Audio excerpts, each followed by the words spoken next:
side. So glad, so glad, so glad. The Majority Report with Sam Seder. The destiny of America is always safer in the hands of the people than in the conference rooms of any elite. Sam Seder. They are unanimous in their hate for me, and I welcome their hatred. We must guard against the acquisition of unwarranted influence, whether sought or unsought, by the military-industrial complex. The Majority Report with Sam Seder. Ever get the feeling you've been cheated?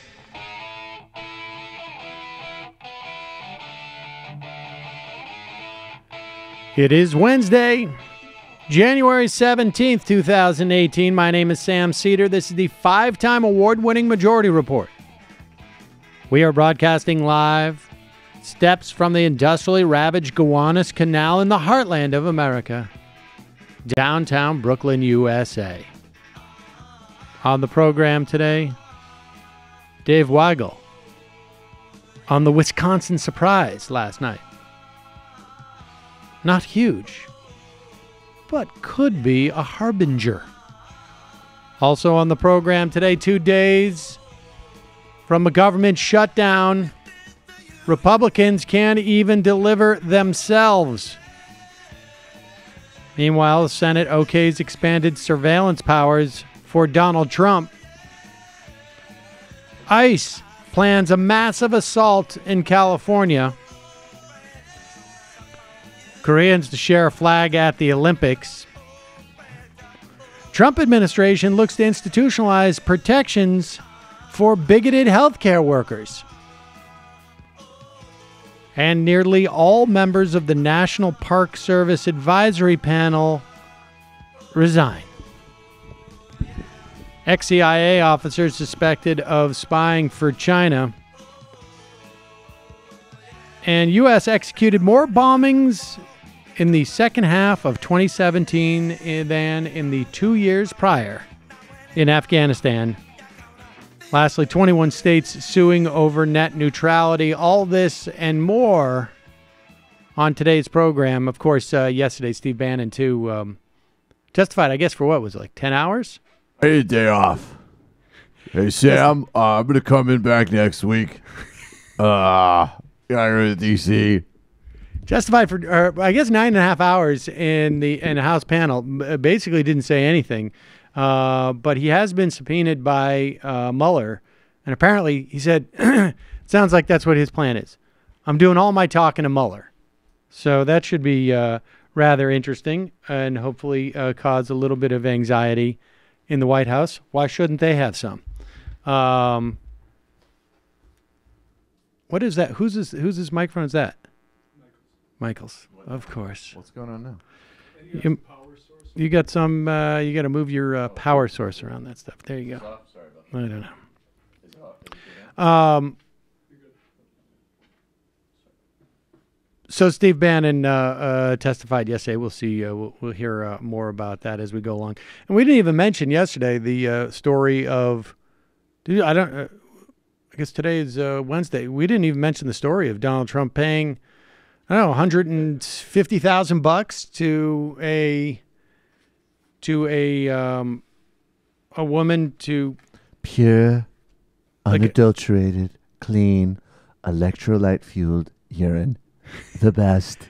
I didn't start anything with the wife.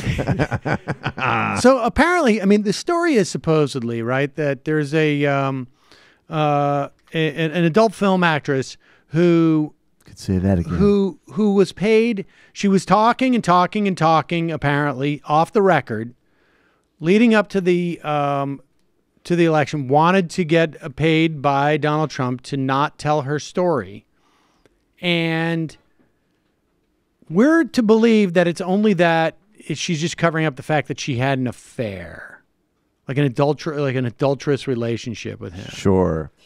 Right? I mean, Oh, totally. isn't what she got paid for covering up something to the effect of like either that she got paid to have sex with him or paid to do something that is Closer. a little bit less than vanilla. Warmer. Right? I mean, warmer. That's the deal there. I find it hard to believe there's only one woman out there that he hadn't paid off. I still find it hard to believe that he's had sex.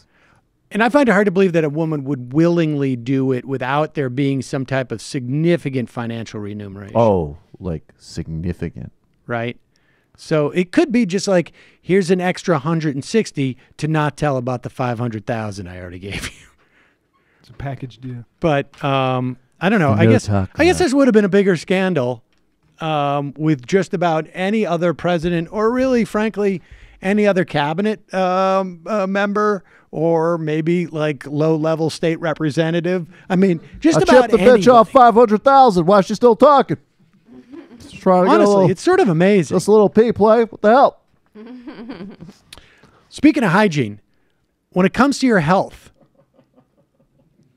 I've said this many, many times. Brushing your teeth is one of the most important parts of your day. I have bought a Quip for my sister. I have bought a Quip for my daughter. I have a Quip, obviously, for myself. I may get one for Saul because he likes it. Although it competes with his Paw Patrol spinner. So until Quip has like a Paw Patrol branded toothbrush.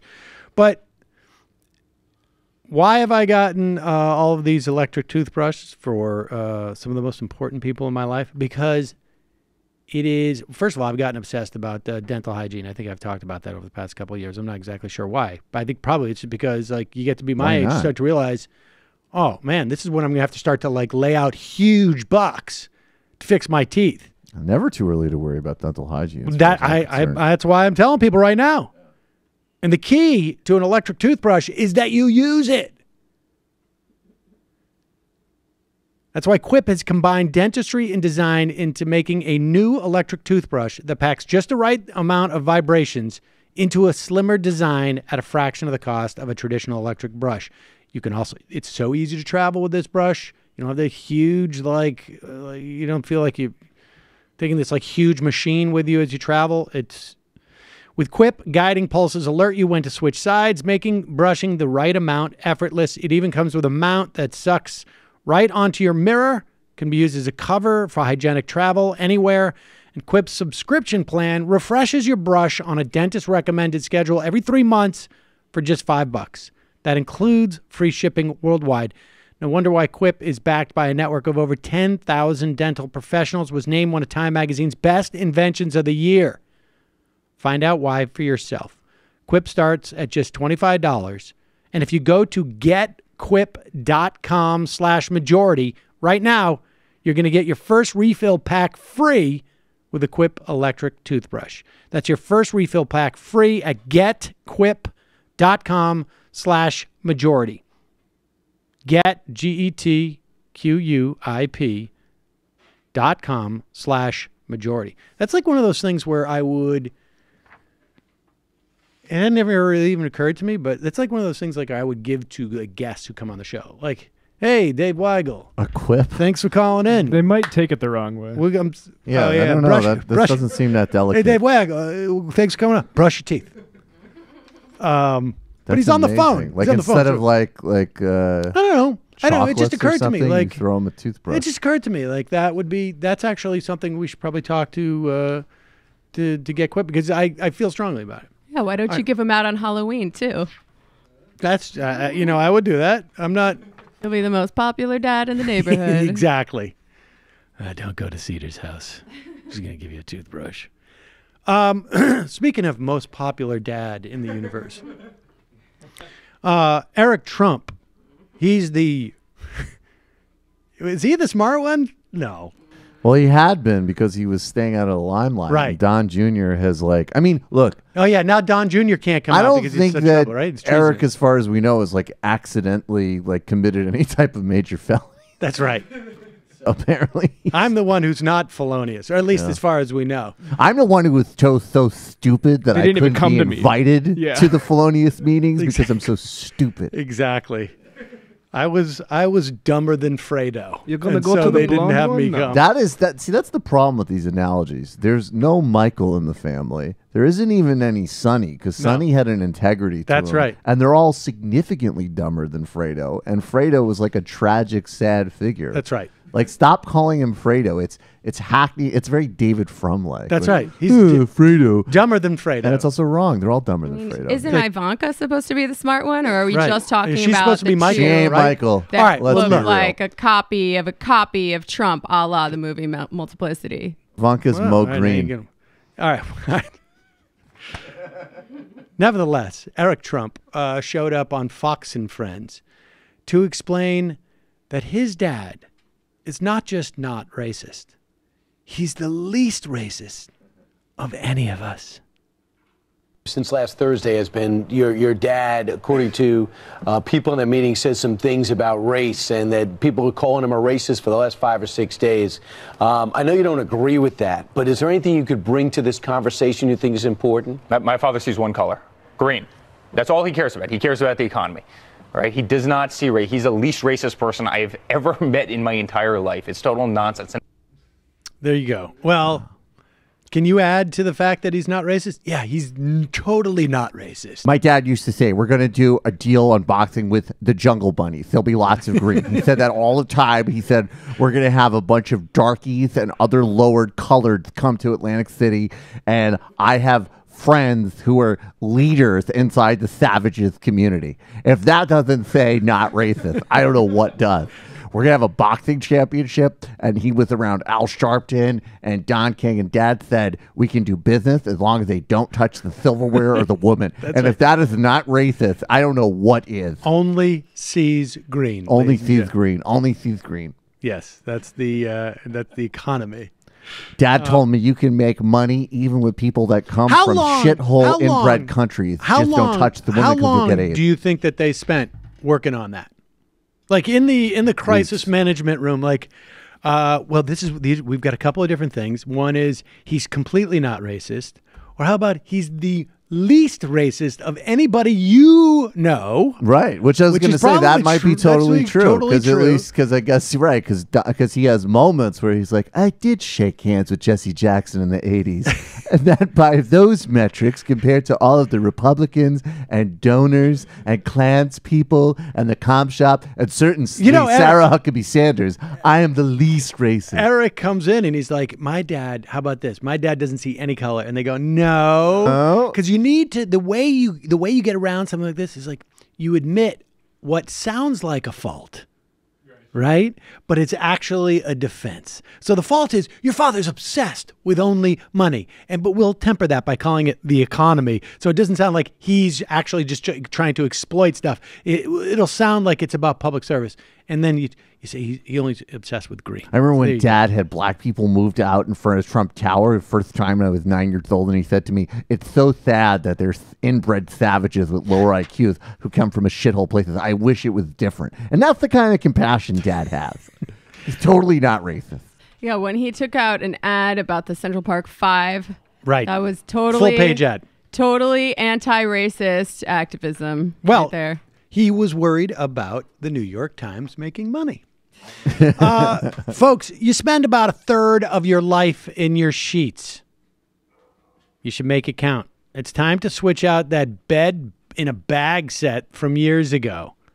Start getting better sleep with better sheets. With Brooklinen.com, you get the high-quality sheets and bedding you deserve without the luxury retail prices or the overwhelming big box store shopping experience, which I call just patent anxiety.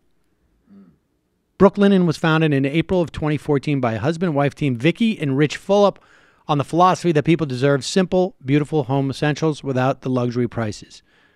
Brooklinen cuts out the unnecessary markups, the retail licensing fees, the manufacturing waste in order to offer high-end designs, exceptional savings across the collection. It's the fastest growing bedding brand in the world. They have over 12,000 five-star reviews. One of them is mine. They got the winner of the best online bedding category by Good Housekeeping. And here it is. This is the key, because this is where I get all my recommendations. Number one best comforted by the New York Times Wirecutter blog. You know the Wirecutter? You never go there? No. That's actually got the best reviews. The Wirecutter. Cool. They have two different types. They have versatile colors and patterns that you can mix and match to complement any decor. This is luxury bedding underpriced. You have to have these sheets today. I'm very, very big on going to the Wirecutter to get recommendations, and I found them to be exceptional in their assessments. But I also can give you mine. I love my Brooklinen sheets. Try these sheets. I know you will love them too. Brooklinen.com has an exclusive offer just for my listeners. Get $20 off and free shipping when you use the promo code MAJORITY at brooklinen.com. In fact, Brooklinen is so confident you're going to love your new sheets. They offer a risk-free 60-night satisfaction guarantee and a lifetime warranty on all their sheets and comforters. There's no reason not to give these sheets a try. The only way to get $20 off and free shipping, use promo code MAJORITY at brooklinen.com. That's Brooklinen, BROOKLINEN.com. Promo code MAJORITY. Brooklinen. I'm telling you, these are the best sheets ever. All right, going to take a quick break. When we come back, Dave Weigel, who has been in Wisconsin this past week.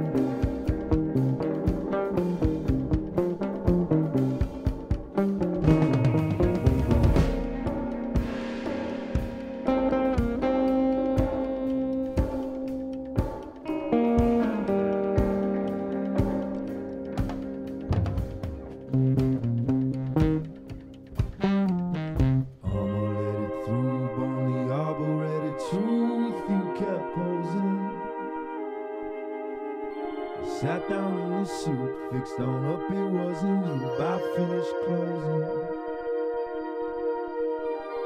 rambled in the roots, had the marble move the proof, beat Neil Fines glowing, storing up the clues. It had its southern blue, bruised through by shoulder. We are back. Sam Seder on the Majority Report on the phone. It's a pleasure to welcome back to the program national political correspondent for the Washington Post. I believe are you in Wisconsin right now, Dave Weigel? I'm not. I'm in D.C., but I was watching that race like I watch all things Wisconsin especially. For some reason, I end up hearing about them. Why is it so important about Wisconsin, just broadly speaking, when it comes to it being a bit of a bellwether for national politics? It sort of was the petri dish for everything Republicans have done, not just in policy, but on voting reform. This is a state that had extremely progressive voting laws once they got power. Republicans, one, passed a pretty strict gerrymander. Two, pass voter ID law that there are studies on how much of the vote at home in 2016. Hard to see how much of that was the voting law, how much was people deciding that Hillary couldn't lose and they just didn't like her. But it is a state that has written a lot of Republican policy, and the district that flipped last night was the 10th district in kind of northwest Wisconsin, the conservative suburb of Minneapolis. It was the kind of place that Republicans started winning in the 90s and never really lost. It's not just Trump country. It had been deeply Republican country. I mean, it's interesting because I guess, too, the Americans for Prosperity, who spent heavily in this race, and I should say we are talking about $50,000, yeah. We're talking about Wisconsin's 10th Senate district, and I want you to tell us about that a little bit more specifically in a moment. But the AFP is a big Koch brothers funded organization, and so much did come out of. I guess in that respect, that's why Wisconsin. When this version of this show started very early on, I think within 4 or 5 months, I was out there for those protests when Scott Walker showed up and started shutting down all sorts of different things, including right to work stuff. So I guess in many respects, Wisconsin has given birth to some of what, from my perspective, are some of the worst phenomena in our American politics. Well, that's especially true in this district, because the old state senator, Sheila Harsdorf, won this 2000 kind of a squeaker. 2000 in Wisconsin was closer than a lot of people remember. You had the first kind of blush of rural voters breaking away from the Democratic Party. And she voted for all the rest of the whole Walker agenda. Democrats tried to recall her, didn't even get close. They did recall 2 senators and beat them in special elections after the Walker anti-union bills. Couldn't crack this one at all.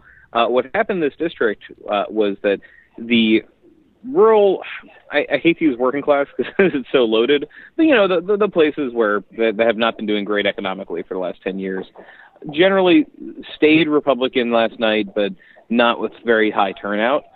What flipped were these wealthier suburbs that were close to Minneapolis. Let's say you in the Twin Cities, but you don't mind a 45-minute commute because you can save a lot on your taxes in Wisconsin.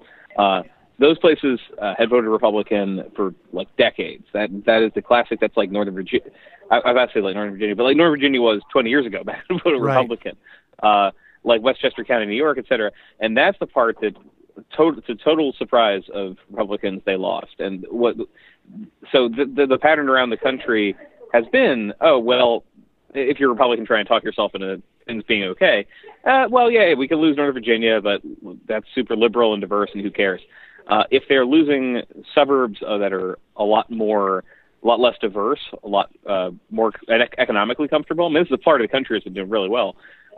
That's a problem for them. And that's also, specifically to Wisconsin, you've got the big achievement of Scott Walker this year was passing a bill to give Foxconn free money, like $4 billion in free money to come build factories in the other side of the state. And that turned out to not be popular in the rest of the state that didn't get fleeced for tax money to help this Chinese company hire some people. So so did Foxconn benefit this area, or are they reacting to that?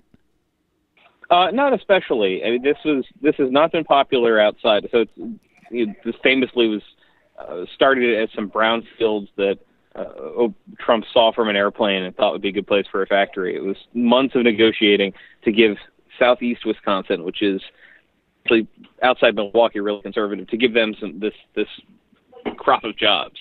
And the rest of the state is just paying, their taxes didn't go up, but their program is being cut and debt being accrued in order to help this Chinese company build Taiwanese, I should say, right? If be proper, build a factory there. And if it's seen as a boondoggle, it's pretty problematic for Walker. It's also one thing Republicans keep telling themselves nationally that I find is that there's no way this tax cut is as unpopular in November as it was when it passed, because people are going to learn all the good stuff it did. It's going to do some good stuff. If you blow $1 trillion in the deficit to give people free money, you're going to get some good stuff. But if you can frame it as a giveaway, people don't from one person to another. It turns out Democrats can frame that in a way that voters don't like. Yeah, I mean, that's interesting because theoretically, right? I mean, if you're talking about upper middle class or high income earners from the exurbs, those are theoretically, and they're not in, let's say, New York or California, where they're not going to be able to write off their property taxes or their mega mortgages or their state taxes. Mm-hmm. Those theoretically are the people who should be. Those are the people who theoretically stayed with the Republicans because they're going to get tax cuts, right? And those are the people who should be rewarding Republicans. And if they're not doing that, then who's going to? Yeah, the nightmare scenario for Republicans, I think, is if suburbanites who got tax cuts behave like poor Kentucky voters who got Medicaid, right? So the theory that Republicans have had about governance is that Democrats do stuff so they can give benefits to voters, and those voters will keep voting for them because they love benefits. It's this very zero-sum idea about politics.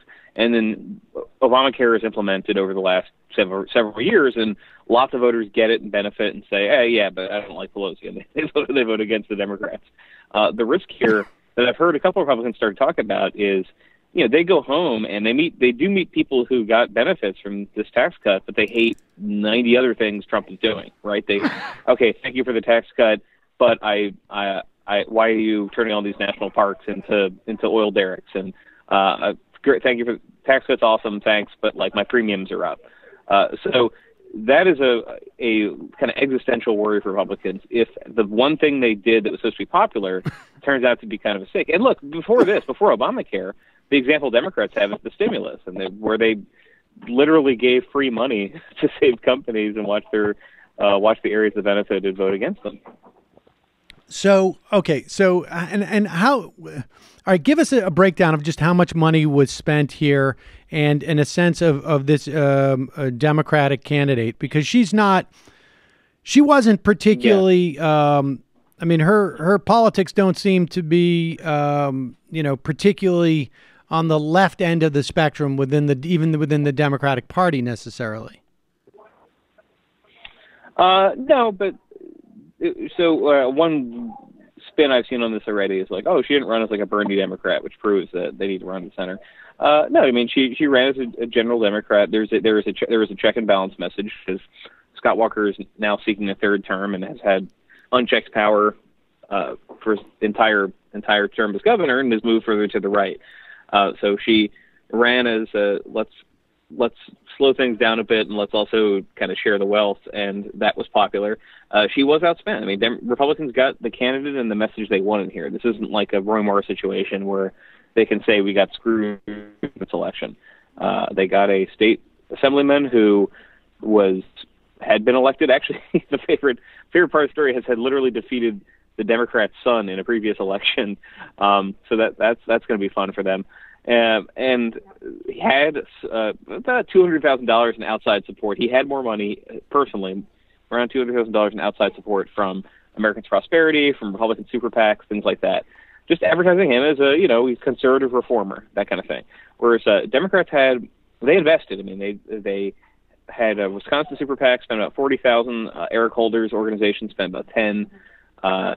The Democrat Party itself invested some money, but they're outspent about 3-2 or 2-1 in this race. This is a thing that's been happening, where, like, the races where they couldn't get arrested and couldn't find anyone to fund them at all. There's enough so that they can compete if there's a big investment against them. This is like the story of North Carolina, where Democrats just didn't see it coming in 2010 when one Republican donor funded these multi-$100,000 campaigns against a bunch of candidates, and they got blown out.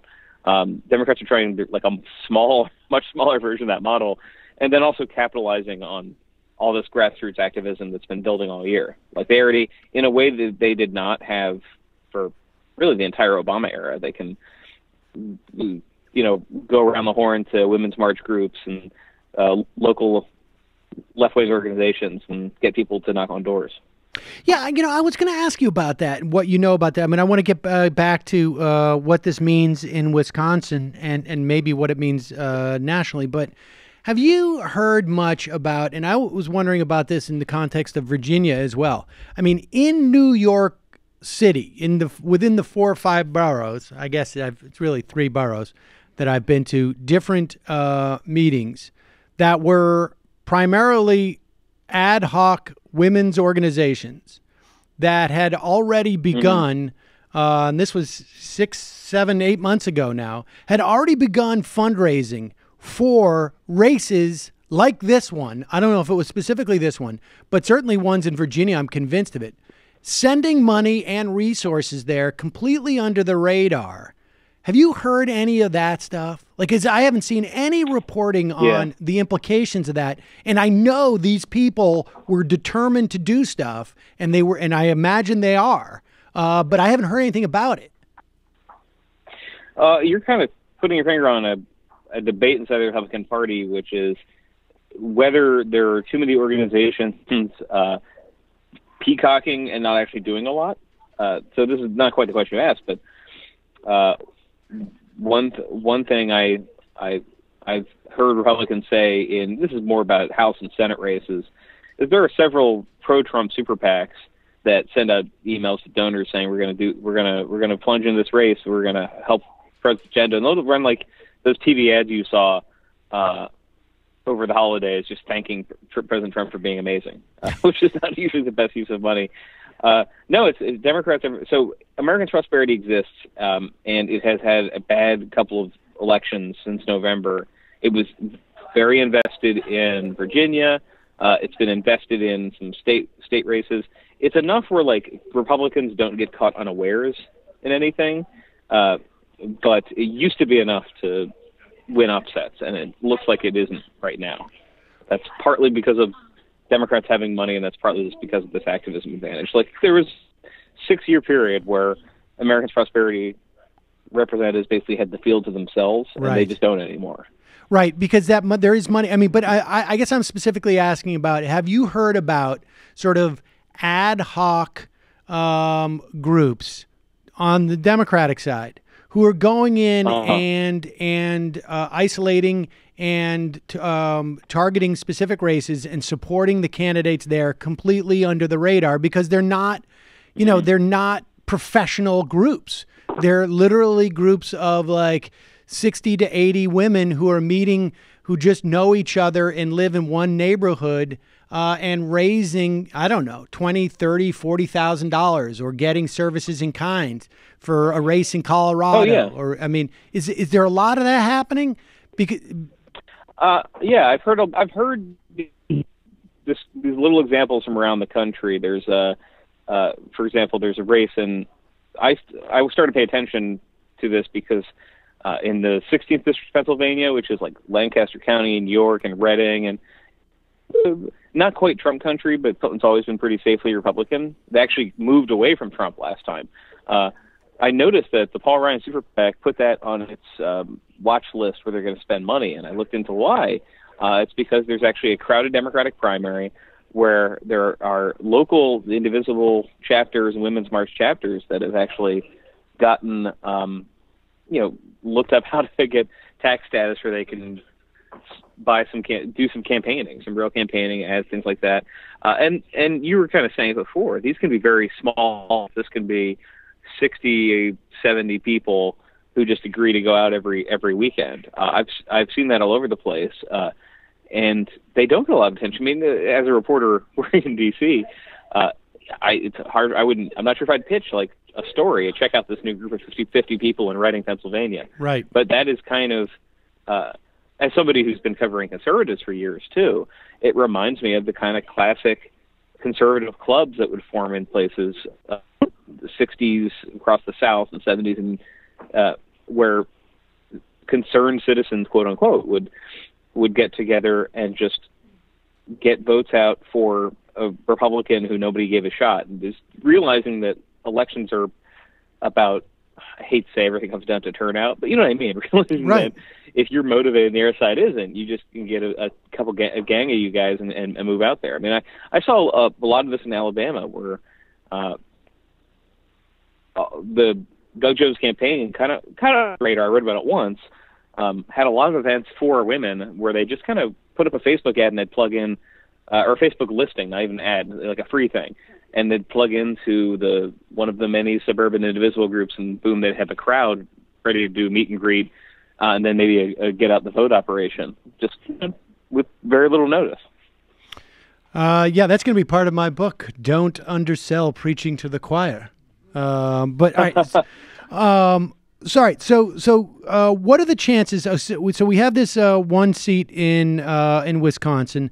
Off the top of my head, I think that makes it 11-14 in the Senate. Is that what it is in Wisconsin? Mm-hmm. There's a legitimate. Yeah, it's 18-14. 18-14. Yeah. So there's a legitimate. It was 1913. Yeah. So there's a legitimate chance in 2018 that Senate can flip. Mm-hmm. Is that right? There is, because if this can flip, I mean, the way that we always look at these districts of all kinds is look at the vote, look at percentage for president, and boy, this one went for Hillary, so maybe Democrats can win that. And this one went for Trump, so it's going to be tough. This was a district that went for every Republican candidate for president for years, and it flipped. The flip in the vote was about 27 points. You know, it was almost a 20-point Trump district. Now it's a 9-point Democratic district.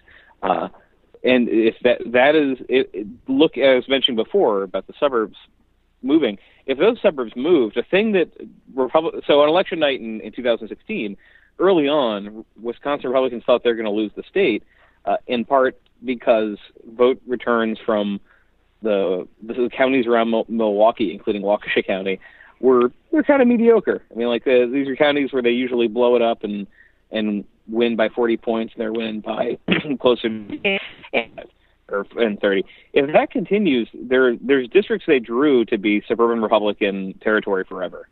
And if that does, because what ended up happening was that Hillary did better in those places, and she did worse in rural western Wisconsin. Right. If the Republicans do much worse in the suburbs, the flip side of that map that the president loves so much, where the country is really red, there's little islands of blue. The flip side is most people live in the little blue things, and if Democrats do slightly better in a lot of these suburbs, those are often in these seats drawn to elect Republican because the district went for Romney by 8 points. Those now look like they can flip. Not everywhere, but even there were other elections last night that I wrote up for the Post, and places where Democrats lost by 30 points before they lost by 9, or those kind of margins spread across a lot of these states. It is possible for them to actually pick up the Wisconsin State Senate, hard but possible, and it's possible for them to make gains in North Carolina is a big one where the Republicans drew these maps assuming that nothing would really change in 8 years, that people wouldn't move around too much. They didn't assume the voters themselves would change. So yeah, there's somebody looking at all these maps. It's kind of a to keep it straight and see where the next opportunities for Democrats are. So, all right. So lastly, so when you look at this and you look at this now over the course of a year, right? And there's been these type of special elections.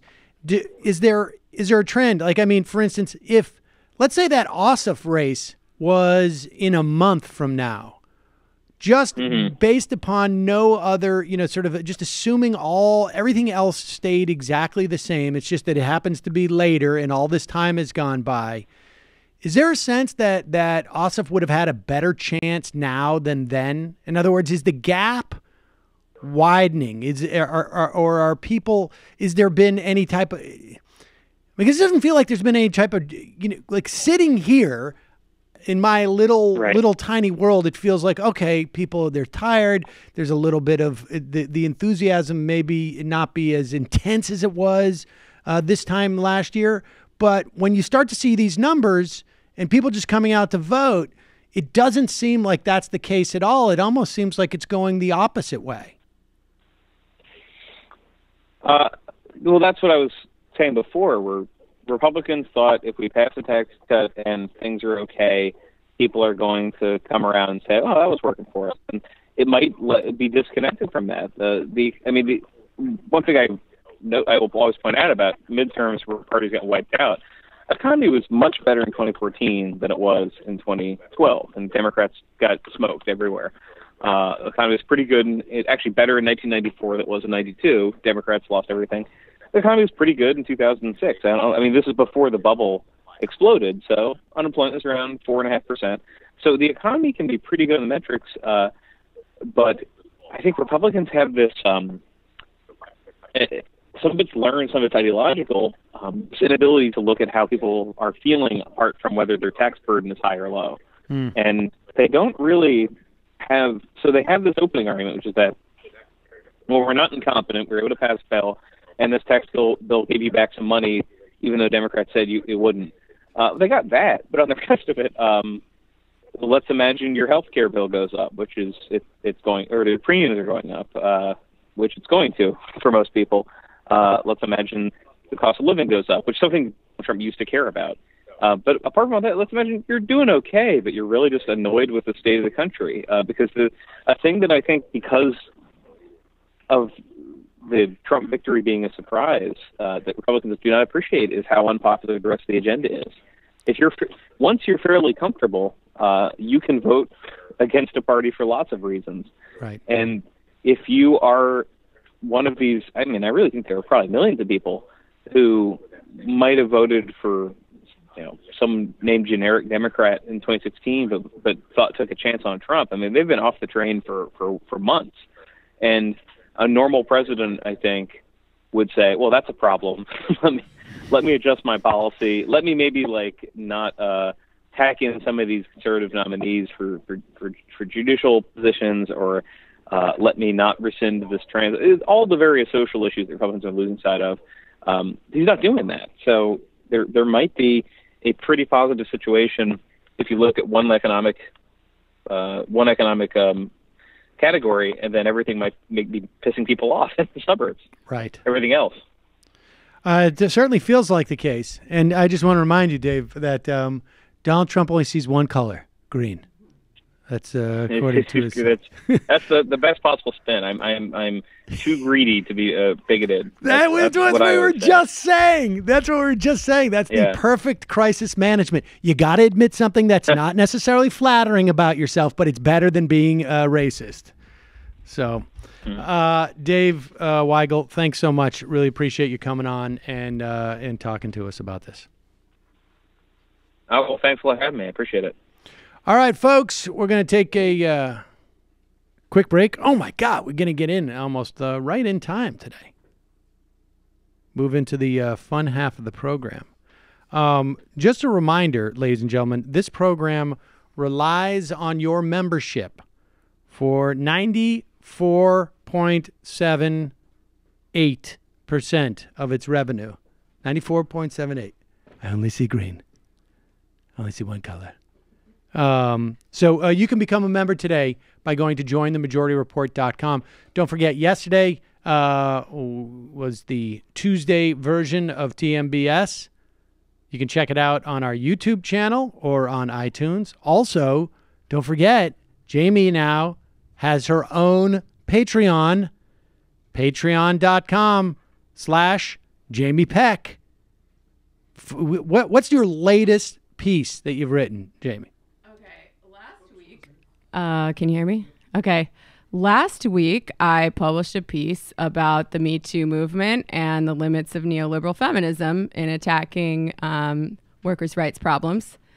This week, I'm ready to drop another one about the backlash to the Me Too movement that I've been seeing from people across the political spectrum who think that it's ruining sex and eros, and some made-up idea of sexiness that there's no eros anymore. So check it out. I've had to pay off multiple women and have them sign NDAs. What happens if I can't pay a woman $500,000 to pee on me, with having to worry about another $150 for a cover-up? Where does eros go? It's a P2 moment. It's a P2 moment. I say me pee. It's true. Actually, my theory, maybe this should be another blog post. My money is on adult baby for that particular situation. Oh, think about it. What? Yesterday, I said he's the boss baby. Now I'm going to take that to its logical conclusion. So what do you think he does? He puts on diapers? I do. Oh, that's very possible. Wasn't there a... They're cloths. Didn't Vitter actually do that? Yes.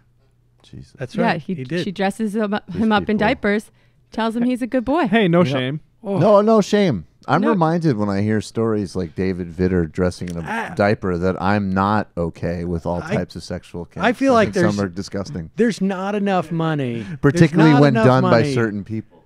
I feel like it would be almost a criminal act unless he was okay with a onesie. Like it's just a diaper.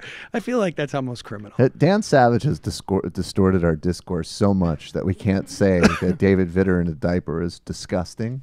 I'm thinking about not Trump. an acceptable sexual kink. I'm thinking about Trump. I don't want to yuck the yum standards around here of adult babies everywhere. I specifically only mean to be shaming Trump right now. I want to make that clear. I want to make clear that I'm primarily shaming Trump and also find you pretty fucking weird. No, listen, I'm okay with anybody wearing diapers. I just think that in Trump's case, it's got to be a onesie. Because you don't. Oh, they're not mutually exclusive. No, in Trump's case, I want a onesie is Well. necessary. They're not necessary. I agree. They're It's not the mutually same thing. exclusive. It's not the same thing. Not the same thing. Got through more carpets. Gotta have not the same thing if it's just a onesie. Not the same right. thing.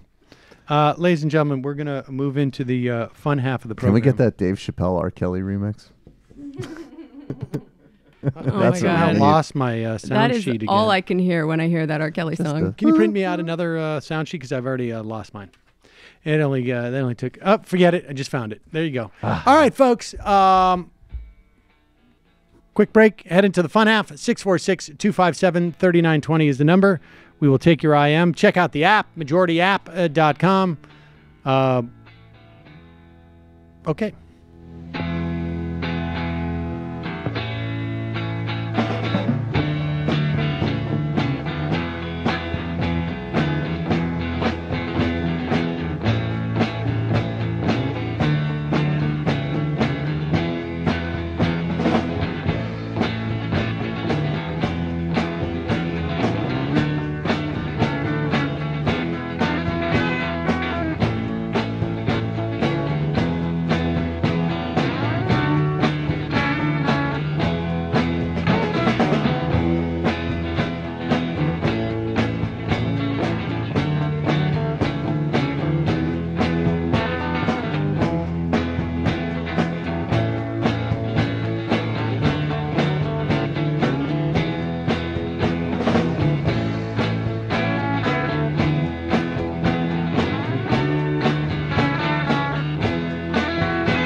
We are back.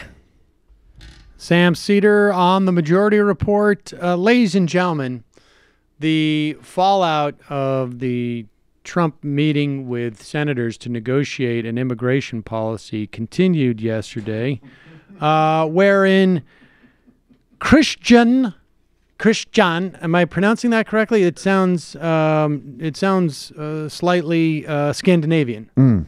Christian Nielsen, from Belize. She could be from Belize. I have no idea. I don't prejudge people. I don't prejudge people. I only see green. I don't know. Maybe she's from Belize. She could be from Belize. And by the way, I would make green with people from Belize. Christian Nielsen. She is the Department of Homeland Security's the assistant director, I believe, number 2, I believe there. And she was being questioned by Senator Patrick Leahy, which of course is, I believe, a Yiddish phrase. Could be Yiddish, could be Patrick black. Patrick Leahy. He could be from Puerto Rico. That's how far I'll Could go. be. Puerto Rico. Possibly. Who knows? No I have no idea. judgment. Oh, no, wait. I see him now. Okay. He's an elderly white gentleman. I'll take your word for it. And he is asking her about Donald Trump's comments. And specifically, why do you think he was promoting Norway as opposed to, say, countries from Africa or other countries that were that involve people of a hue that is not white? Norway is a predominantly white country, isn't it? I actually do not know that, sir, but I imagine that is the case. I mean, it could be, it's possibly it's a no-go zone. It could be completely like a no-go zone with like just full of Lebanese refugees. That's why I wanted Norway, because there's no white people anymore. I want all the new black people and Middle Eastern people in Norway to come to America because it's all a no-go zone. Does anyone, I mean, first of all, Norway turns out to be, I mean, because, look, I know people have these associations with countries up in, is that technically part of Scandinavia? I think it is, right? I mean, it's up in northern Europe. Norway is one of the whitest countries in the world. It's also, I think, like one of the most sort of like homogeneous countries in the world. 83% are 83% of are I guess ethnic North Germanic people. Another 8% are just simply European. Yeah, I'll take your word for it. Now maybe I don't know. Like isn't Black Russia up around there? Black Russia. Russians. Think about Black it. Russians. Think it or is speaks that for just a itself. drink? Maybe that's just a. I'm not sure. Yeah, they make drinks. You're so close-minded. That's pretty stunning. That she thought like that was I'll take your word for literally you. like a Colbert Show line. Yeah, Norway could be could be full of white people. I don't know. I don't. That was amazing. It is a fact, and you will not deny it. There you go. Oh Lord. Oh, she was doing the opposite play. Yeah, no, she was doing pretty good. Now that's a good fucking point. We were just talking about Jamie's Patreon, wherein she will be writing about the different aspects of the Me Too movement, particularly the so-called backlash, and that it's ruining sex across the country. It's ruining and arrows. ruining arrows. There's no arrows anymore. And of course, folks. Tucker Carlson was on this. Of course, he's very concerned about it as well. Arrows. There's no arrows. Heather MacDonald from the Manhattan Institute has completely dug into this, and she's there. And look at how furrowed Tucker Carlson's brow is at this. He's really trying to understand this.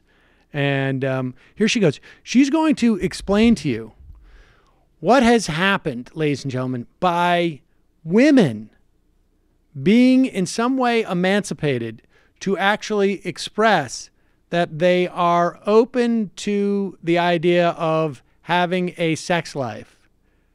It has inhibited their ability to have a sex life.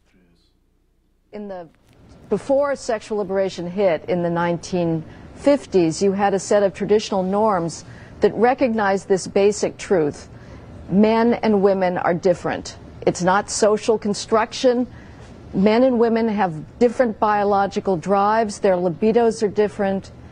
And we had a set of norms that... Well, also add that I think in the 1950s, in every state in the Union, remember, a man's wife was his chattel. So, that's another thing to lament. That's gone. Great word. It was a different set of norms. There was none of this, keep your own last name or even your own first name.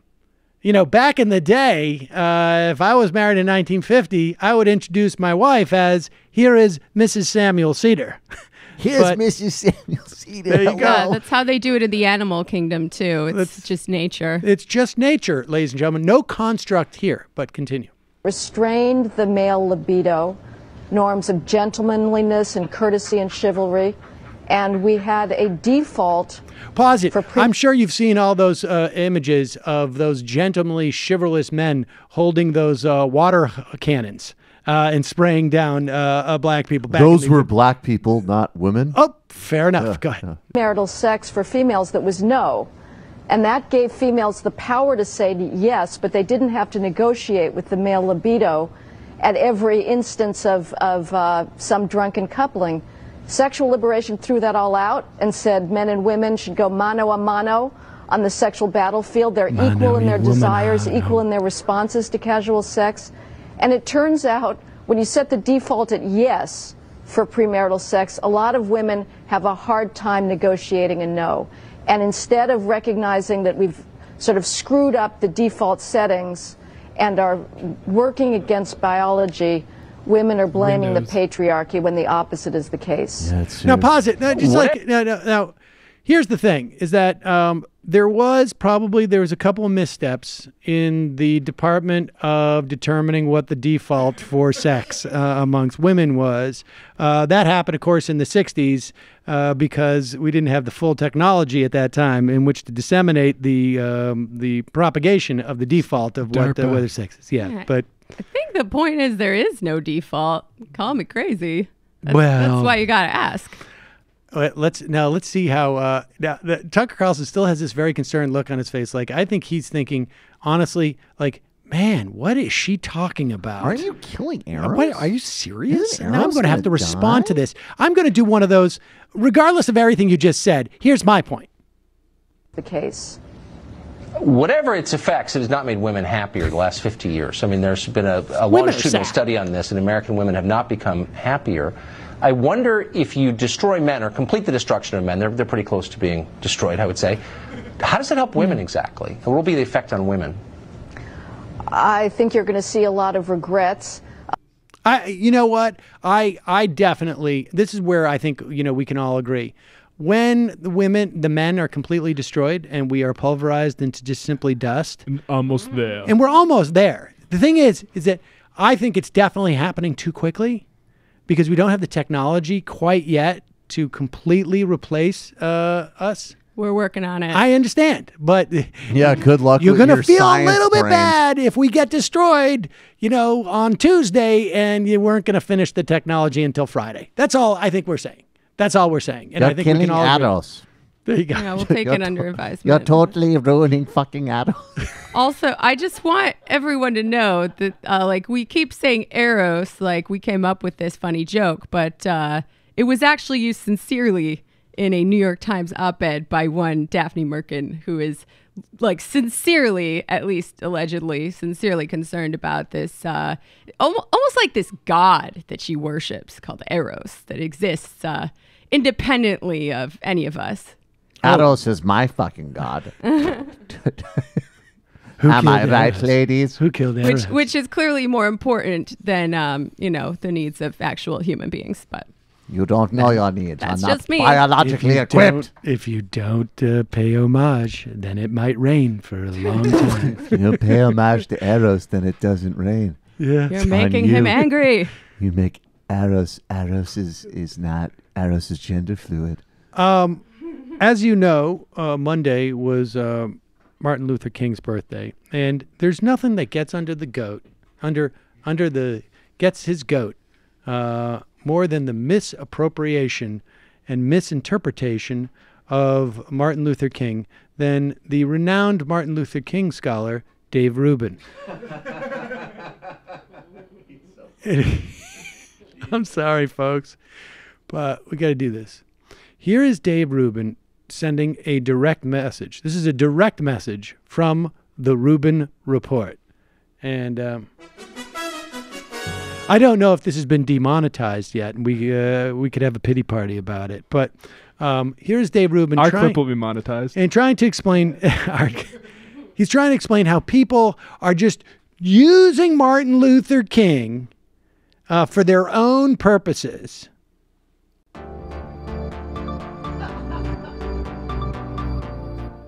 Monday was Dr. Martin Luther King Jr. Day, and as is the case with almost everything lately, virtually everyone on social media seemed to parse out MLK's words for whatever narrative they're currently pushing in our modern times. I saw articles on how MLK was the first environmentalist, how he was an ardent feminist, a communist, a socialist, and much more.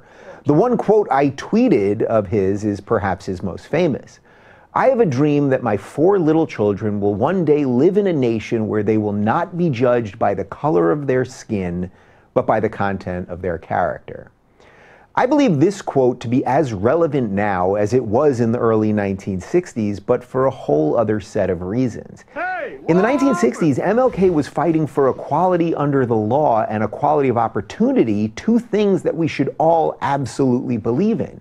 Today, those who judge people by the color of their skin and not the content of their character are fighting not for equality, but for special treatment of some at the exclusion of others. Pause it. I just want to remind you that he started this off by saying he's can't believe how people are using Martin Luther King as some way to sort of bang their own drum, as it were. And so he's basically saying, look, people are now using Martin Luther King's words as a way of getting special treatment, like maybe those Obama phones or whatever it is. Special treatment of some at the exclusion of others. This misguided principle, thinking you should treat someone differently because of their skin color, or thinking someone should believe what you think they should believe because of their skin color or any other immutable characteristic, is the essence of prejudice, which means to prejudge. Oh, prejudge, I get it. This is the reverse of what MLK stood for, and sadly, this way of thinking has Pause it. Wait, so you say what? This is the what that MLK stood for? Don't prejudge. That's a great fucking point. Prejudice comes from prejudge. Don't Yeah. exclude Put the those white people. two That words was together. the point of the letter from Alabama, from the Birmingham jail. And now these SJWs on campus won't engage in a free exchange of ideas when they're not busy killing arrows. I want to hear what the point that Martin Luther King had was he doesn't want prejudgment. There you go. Okay. Believe because of their skin color or any other immutable characteristic is the essence of prejudice, which means to prejudge. This is the complete reverse of what MLK stood for, and sadly, this way of thinking has infected the modern left almost completely. This is why, like myself, so many of you find yourselves on the outside of a political bubble that you were once safely part of. Pause it. You know, look, again, you know, when he's responding to his audience, again, I would suggest that maybe part of the reason why his videos get caught in these YouTube algorithms might have to do with who exactly his audience is. Because if you spend your day looking at, let's say, white supremacist video, I'm just saying hypothetically, I'm not saying this is the case with Dave Rubin. I have no idea. Dave Rubin's fans. But if you spend your day watching white supremacist videos and then go over to see the direct comment about what Martin Luther King really meant, how his words have been completely hijacked by people like black people and other people. Black people always take what I say out of context. It's quite possible that the algorithm, the machine, assumes that your take is consistent with what the rest of your audience has been looking at the rest of the day. So, but go.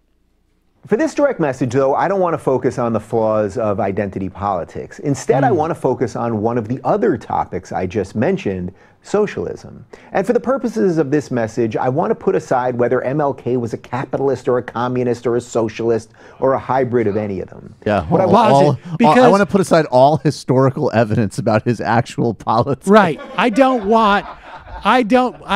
I realize now that I set up this situation where it was about Martin Luther King, and I don't want to in any way bring in any facts to in any way inhibit my ability to both pontificate about what Martin Luther King was really about, and also to show my total ignorance as to not even what the essence of socialism is, just sort of like what the genus of it is, like where it fits in as a category of phenomenon.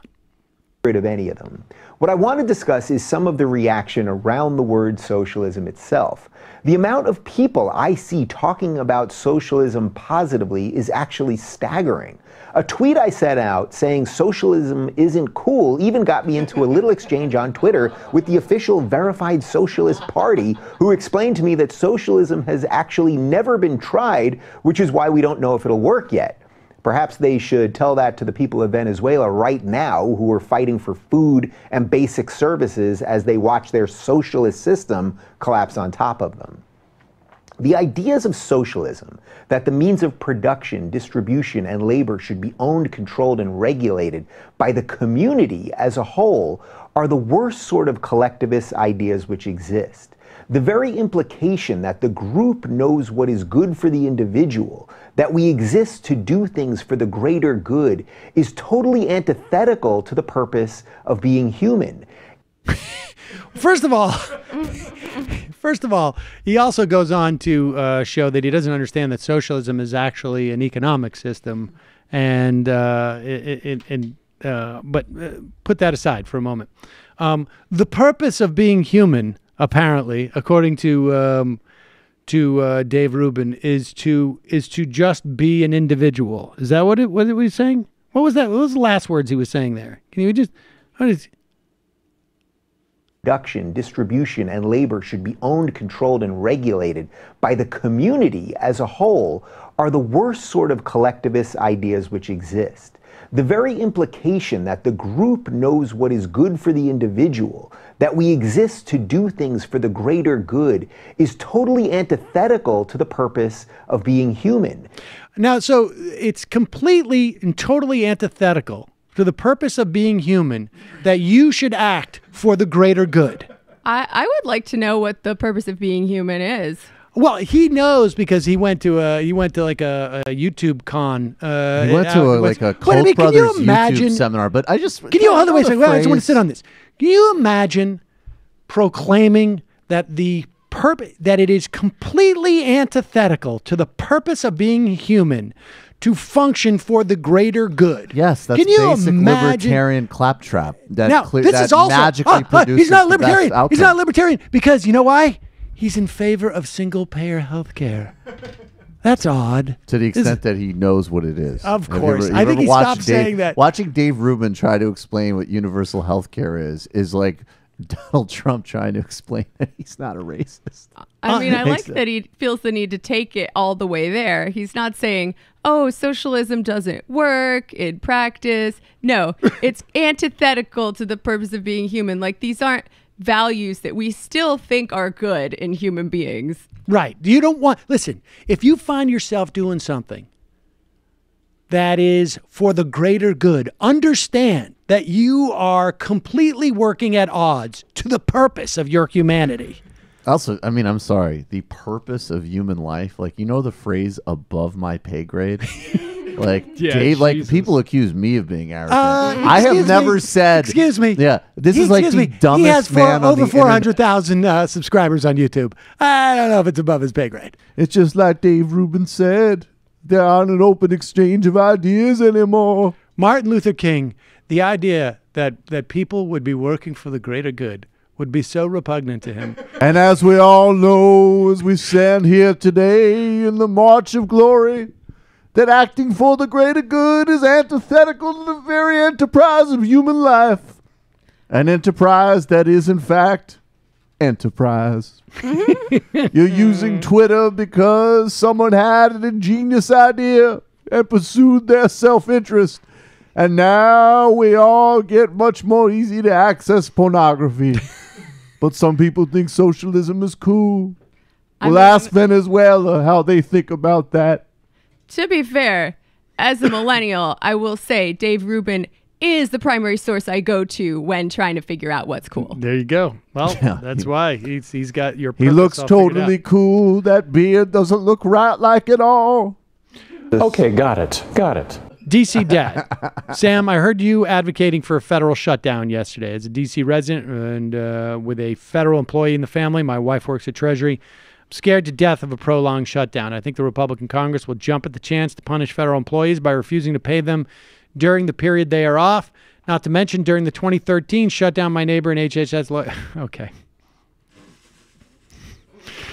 Did he turn that into a cuck joke? Yeah. Yes. Solidarity Yes. with Rojava. Abolish ICE. Jonathan Armstead, Sam, have you had a chance to look at Ed Asner's new book called The Grouchy Historian? He talks about how the right wing has co-opted the Constitution, even though many things in it go against what they say. I could be even interesting to talk to him. I think both a brief club of sitcom actors with progressive politics who are allowed on television to voice your opposition to the Iraq War. I was not one of those people at that time. It was Janine. Theo Dillon, congrats on 200K. Also, where are we on that Jamie cam for real? You know what? I've got to set that up. I'm sorry. I've been, the past couple weeks, been a little bit, I've been under the weather. Snoozin Sarandon, any thoughts on the proposed Oversight Commission on Presidential Capacity Bill? No. I'm not familiar with it, but I presume it's somebody to judge whether or not Trump is a lunatic. I mean, look, the 25th Amendment is harder to sustain than even impeachment. So I don't think so. Fragnord, the mental image of Trump in a onesie made me sing green too, as well as brown and yellow. Seder, I don't even know her. Is identity politics so important to the left that we are willing to trade the ranking Democrat on the Senate Foreign Relations Committee for a neophyte who could never get security clearance just because she's trans? Insanity. Okay. Oh. That is a really disingenuous argument, I think. I think Glenn Greenwald broke it down pretty well the other day when he said, identity politics are something that's more often used as a weapon by the centrist liberals rather than the left. I think when the left does it, it's called intersectionality and it's real and it's good rather than this disingenuous nonsense. And these centrist liberals who should be in favor of having a trans woman in the Senate are super against her, and it's because of her politics, and they won't even debate her politics. It's pretty obnoxious. I definitely wouldn't support her just because she's transgender. I'd support her because I consider her to be a hero. I mean, I think that, but I do think, I mean, look, I went over it on my show. Her ad is horrible, and they have to decide whether they're going to, and this basic income thing, like, she has to decide whether she wants to run like a very incredibly uphill campaign and actually go for it with an alternative national security thing or do like silly V for Vendetta ads. I was super disappointed seeing that ad. But like, and also, I don't know what you think Ben Cardin is doing in the Senate that's so important. He's sponsoring AIPAC bills. He voted against the Iran deal. He was super unhelpful in that. He's a legacy candidate, a legacy politician. He got his start from his uncle giving up a seat for him. And also, like, look, I don't think, I say it a million times, there's something to the Russia thing. But people like, implying that because Ben Cardin wrote something about that he prepared a Russia report, that this is some type of Russian operation to get Chelsea Manning in the Senate is ludicrous. First of all, ludicrous. First of all, if you were Russia and you were trying to take out Ben Cardin because he wrote something about Russia, do you really think that you would go with Chelsea Manning would be the first candidate that you would pick? I mean, if you really felt like we've got to take out Cardin, who cares about the rest of the politics? The important thing is get him out of there because of that Russia report, right? Like, wouldn't you just go with, like, I don't know, some other like benign candidate who had all the same politics? It's absurd. Well, these people are accusing us of doing what they do all the time. They don't believe that Ben Cardin's politics could possibly be illiberal garbage, so they're going to say that we only support Chelsea Manning because she's trans and not because of her politics. And I absolutely do not, and I have absolutely big question marks after that ad. But the notion that also that you'd reduce Chelsea Manning, who revealed war crimes and was tortured, to just like a transgender candidate is ridiculous. Ronald Noriegan. It's because of Laplanders and lake trolls that Christian Nielsen is confused. Contagious Chameleon. Sammy, look into groups like People Action and Interfaith Worker Justice. These are national networks with autonomous local affiliates that engage in direct action and organizing. Along with Indivisible, Our Revolution, Women's March groups, there are a lot of local hashtag groups that organize. There was one in Virginia, Woke Vote in Alabama, that helped Doug Jones win. Dave Rubin, 2020. There's much talk about millennials being progressive, but not as much about Generation Z being rather conservative. As someone in Generation Z, it's very apparent to me that the supposed backlash to political correctness is really pervasive within my generation. This leads to so many people justifying politics that ends up supporting awful policy, but since they're getting back at PC culture, they don't care. This disconnect makes me worried about the future of politics in the U.S. Mitch from Houston. Conservatives are upset about Twitter having their information, but there has been little complaint about the GOP allowing ISPs to sell their information or spying bill renewal. FISA, yes, indeed. Snitchy Steve. Trump porn star hush money is all about suppressing the Propecia shrunken teeny peeny. Or nuclear button size. Dissident peasant. This is the world we live in, where the most racist U.S. president in decades can have his lackey pretend not to know Norway is full of pale Norwegians. Secret identity politics. Don't assholes always cite Scandinavian countries such as Norway as the only kinds of countries that can achieve some kind of socialism because everyone who lives there is white? And also, how much shit can they put on sleeves, on shelves behind Dave Rubin? Judy Flebaum. He likes Norwegians because they have lots of green money from their sovereign wealth fund. Council of Autumn. Heard Bill O'Reilly's coming out with a new book, Killing Eros. It's a picture book with 300 pages of his face. I bet Dave Rubin's mom is socialist. Let's go to the phones. Calling from a 330 area code. Who's this? Where are you calling from? Is this Mr. Seder? Yes, it is. Who's this? Mr. Seder, my name is Bob Buchanan. I'm an attorney with the partnership of Buchanan, O'Toole, and Goldbaum. Perhaps you've seen our ads on the outer borough buses. If you're hurt, we'll make the meat dirt. I haven't. Well, it's not the best slogan around, but it was the best we could come up with. Mr. Seder, I've been asked to call you in connection with some rather slanderous remarks you made in connection with our client, a Mr. Jimmy O'Keefe, yesterday. Okay. I took a listen to your podcast. Now, I have to say up front that I have not met Mr. O'Keefe personally. He was brought to the partnership by my partner, Tim O'Toole. But Tim doesn't. We got to do this. We got to do this quicker. We got to do this quicker. Well, okay. I'm just saying, when you say that Mr. O'Keefe has peepholes in yoga studio dressing rooms, that's pretty darn close to a tort right there. That's slander. You are aware that he's a public figure, right? He's yes, a public figure. Still, he's a public figure, and he showed a video. Send it. Legal action at Sam Cedar or whatever. I don't know. It wasn't even a funny joke. I'm sorry. Calling from a 310 area code. Who's this? Sam. Yes? Sam. Yeah. It's Bam Bam. Steve fucking Bannon. Steve Bannon, thanks for calling in. What's on your mind? Lost everything. You lost. Get a fucking break in this town. Which town? Ah, shit. Which town? Santa Monica, DC. Fucking name it.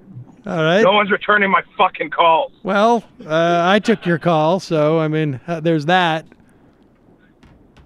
Just wanted to see if you guys are hiring. Well, I mean, bring my unique political perspective.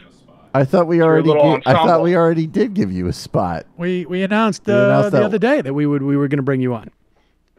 We'd be happy to bring you on. I think you'd be a great addition. I understand you lost your Sirius satellite radio show. That's a bummer. I lost that.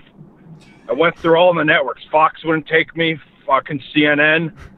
I almost got into MSNBC, but they said my Palin doc had a weird sense of mise-en-scene. It doesn't really work there. I understand. Right. Got that. Check. But I just the only person that will fucking call me is this guy Dave Rubin, wanting to see if I wanted to patch it out with Trump on his show. Is he fucking stupid or just craven? Yeah. He's both, but he's a Jew, Steve. And I mean, I know you're not a huge fan of Jews, but we're definitely less annoying than Rubin. Sorry, I just threw up on my innermost third shirt. The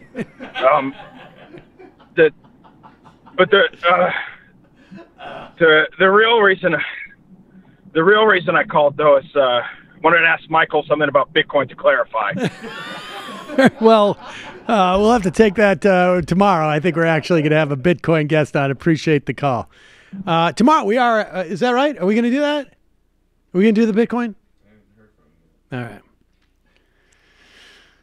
Nobody call in. Kyle, I told we could call in and explain this too, but we have somebody else who's. I like Project Veritas. We're going to get this Bitcoin stuff because I think by the time the guy might be on, Bitcoin might be down to 0 in value. The thing is dropping like a stone right now. You calling from an 804 area code. Who's this? Hey, Sam, can you hear me? Yeah? Who's this? My name's Victor. I'm from Virginia. I called in a while ago. What's on your mind? A month ago. I was calling in regards to immigration and the shutdown that's probably going to come Friday. Yeah. We'll see what happens. Now, I just want to say as an individual, I don't really care about these people as a person because that's how human beings are. But I am curious about the Democrats in far as they're not having any kind of clear policy on immigration except for don't deport certain people. Wait a second. I'm sorry. Who don't you care about? That was a joke. That was a Dave Rubin reference. Oh, okay. It didn't work. All right, Never sorry. mind. Go ahead. I actually do care. Okay. But I was saying as Democrats don't seem to have any kind of clear immigration policy in terms of a fix. They just seem to be, their goal just seems to be very reactive. Action. Reactive, I think, in many respects. Mm-hmm. I think that's accurate. And I don't see anybody with any plans to, are they going to make it easier for people to immigrate? Or are they trying to propose some type of maybe EU situation where people just go through the Americas? I'm just curious if you know anything or have any opinions on it. I am not aware of any.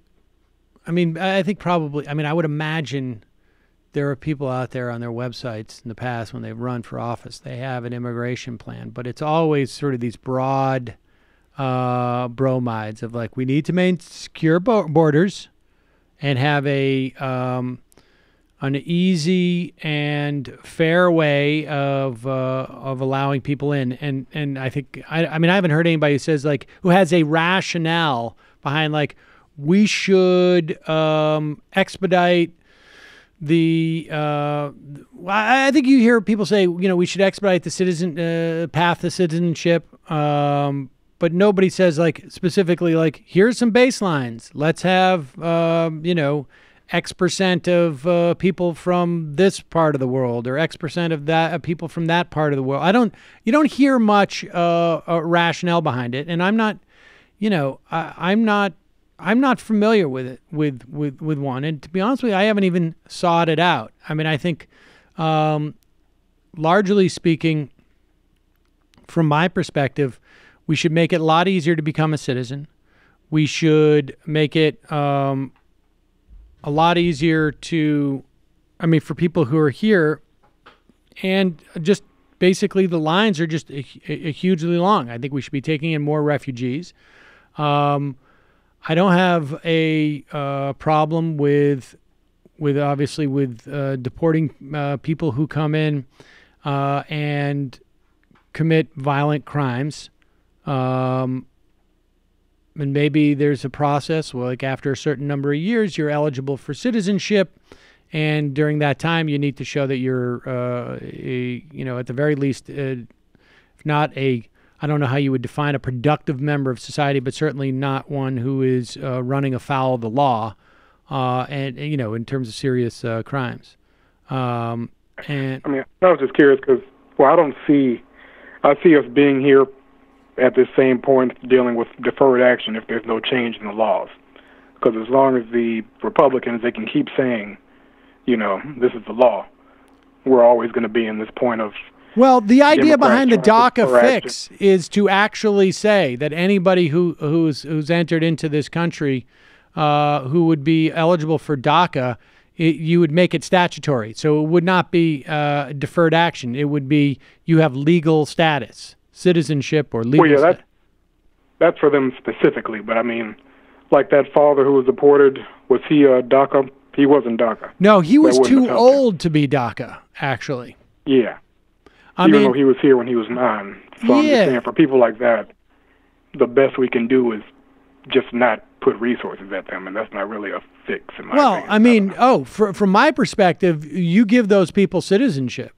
I mean, I think if you've been in this country for X number of years, automatic citizenship in my mind.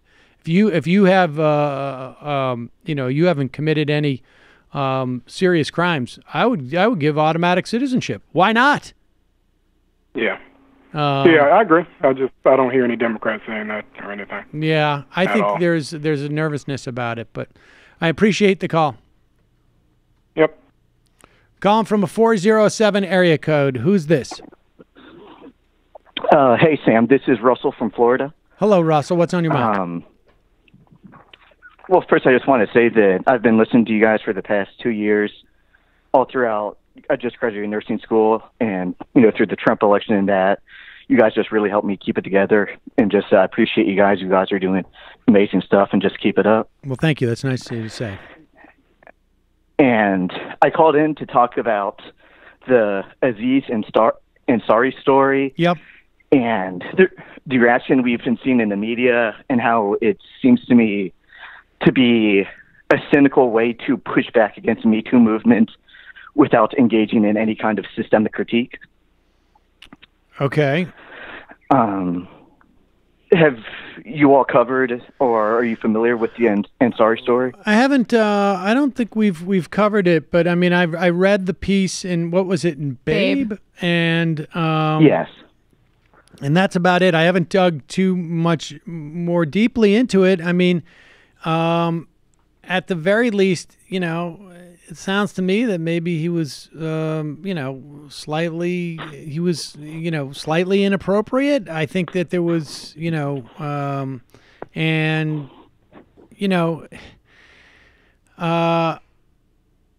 but I think that yeah, I don't think that what he did was, sort of crossed the line, frankly, into, he's not a guy I would say like, hey, I would recommend you go on a date with him. I think it's very questionable how they I would- did that story. I think it's like really, really problematic. But I agree with you. You mean the way it was reported?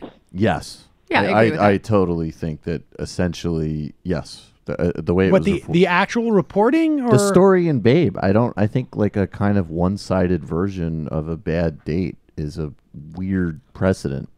Yes, but yes, I think see it's a super problematic precedent. I definitely think that there are people who are using it to shut down a broader conversation. There was a piece that I can't find in Huffington Post that had this smart take that like the type of situation that was described in that article should be talked about and engaged with, because there are these categories of like bad communication, like bad ways of approaching sex and dating.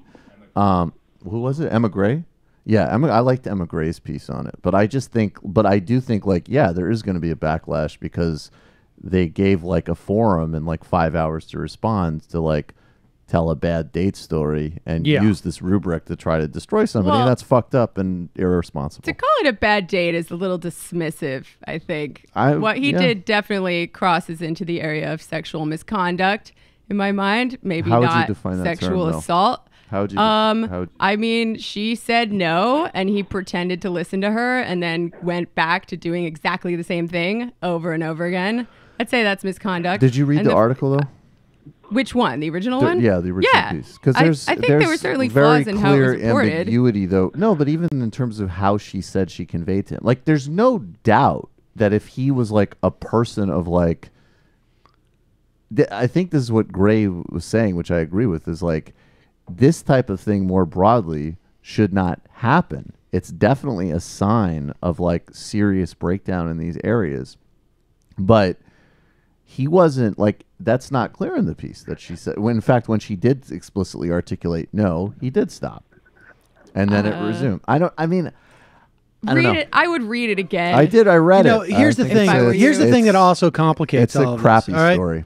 Here's the thing that complicates this, as far as I can tell. She is there because he's Aziz Ansari. Like, and I'm quite convinced that she would have left at one of those points if he was not Aziz Ansari. And I think that maybe not. I mean, I've had experiences like that with people who weren't famous and felt really awful afterwards. And like there seemed to me multiple opportunities for her to say, like, you know what, I'm done with tonight. This is not you're not, you know, you say you're listening to me and then you start up again and I'm gonna go. And were he not Aziz Ansari, that would also be a date that I don't think that would obviously you wouldn't hear a story about it, but I mean, I say they were both trying to extract things from each other, and they weren't giving them to each other. That's what it was. I don't know if you realize the degree to which women are socialized to put up with stuff like that and not make a big deal about it and try to leave in a graceful way that spares the man's feelings every time. Like, this is a normal occurrence. She wrote that piece. Did she articulate that she was afraid of hurting his feelings? I mean, that's the implication there. But I mean, why does she have to imply it? I mean, she's writing the piece. Why did you say, like, I didn't want to leave because I felt bad for him? It's freaking me out how many people think this is normal behavior. I started by saying I thought it was inappropriate behavior. And like, I think part of the issue that people are having with it is it's being framed as part of the Me Too sexual assault movement. This could destroy him, when in fact, at least for me, I'm holding it up as an example of how things need to change between men and women, and how men need to be doing a little more work so women can do a little less work that we don't want to do and are not being paid for.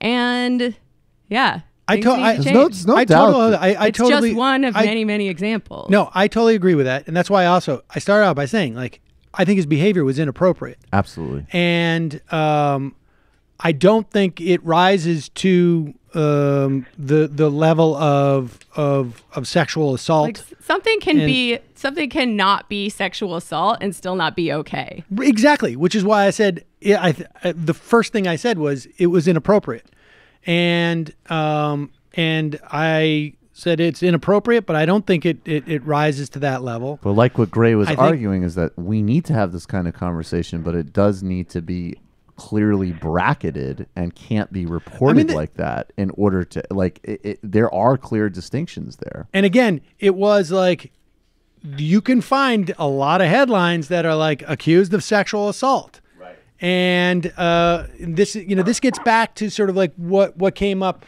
during the Taibbi thing too, where it's like, we need to delineate. It's important to delineate and have on, some type of spectrum. It's not to dismiss anything, but you can't address it. Like, when I read something like that about Aziz Ansari, I think, like, I have an obligation to make sure that my son understands that he has to have respect for women and for other people, just broadly speaking, that in those interactions, you don't keep pushing. But that's different than my thinking, like, I got to keep my son from being a sexual assaulter, because that, it's like, those are different. Well, they're both important. No, of course. I think one distinction, though, like, I think it's unfair to say that it's just he didn't take no for an answer in this case. And I think that's why people are sensitive about this, because I think it is, like she was saying, slow down, which I think, like, we want to talk about, like, petty, like, dating behavior, or, like, offenses. I think that's completely worthwhile conversation, but there's ambiguity there. So, like, and it's also just a legitimate read that if you read the exchange, it's like two people wanting things from each other that they're not getting. And there's more stakes, obviously, in like the physicality and the power dynamics of like the man's position in that. There's no doubt about it. But it's like, she was like, I think he was boorish and disrespectful in terms of what he wanted. And she also had like an agenda there as well, which wasn't getting fulfilled, which is definitely part of why she stayed in the interaction. And like some of these things, like there is ambiguity in, and there does need to be better communication and clarity from all people. And like that one just doesn't fit into the same narrative in a lot of ways. Here's a thought. And it's a crap article. If somebody is sending you mixed messages, if you think somebody's sending you mixed messages, and some of the messages are saying, please stop, I'm very uncomfortable here, maybe you should err on the side of caution and make super sure that that person is into what's happening. Totally. And I don't think he should have ended the evening like immediately. He should have had her out of his apartment like immediately. There's no doubt. And I don't think a standard of affirmative consent is going to ruin sex in any way. I think it's actually going to make sex better, assuming. Well, that's another conversation. Assuming that, you know, men like it when women are into what's happening. I don't Stop know. trying to ruin Eros. Appreciate the call. All right, let's go to 585 area code. Who's Aziz this? was Where like, you calling can you please give me oral sex because I have to write a bitchy Hi, article Sam. about This dating. is Rebecca from Boonville. How are you? Hi, Rebecca. How are you? Doing fine. Been recovering from bronchitis myself, so I sympathize with your illness. Thank you. Wanted to just real quickly give a shout out to all of the women's marches. I didn't know if you would didn't hear you speak a whole lot about them, but this Saturday there are women's marches all over the country, and that's right. I'll be attending the one in Utica, New York. Oh, good. So hope if anybody's in the area that there's also a great one in Seneca Falls, New York, which is of course the home of the women's suffragette movement. So if anybody's in the area, make sure that you connect with the Women's Alliance marches. Rebecca, is there a website that is there a website where you're getting a breakdown of where these are locally? So I've been getting notifications on email because I'm connected with some Facebook pages. And the Facebook page that I'm aware of is they're calling them the Women's Alliance Marches. Okay. So I think if folks want to even just Google that, or if they want to look up on Facebook, if they're on Facebook, they can just search for Women's Alliance or Women's Marches, and there should be some information there. Okay. That would be the way I would do it. Great.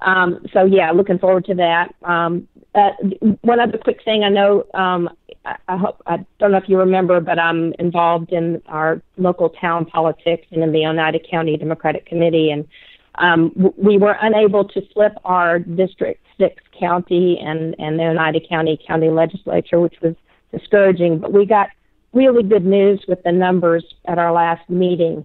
Even though we didn't win our district legislative seat, our small little town of Boonville, we flipped.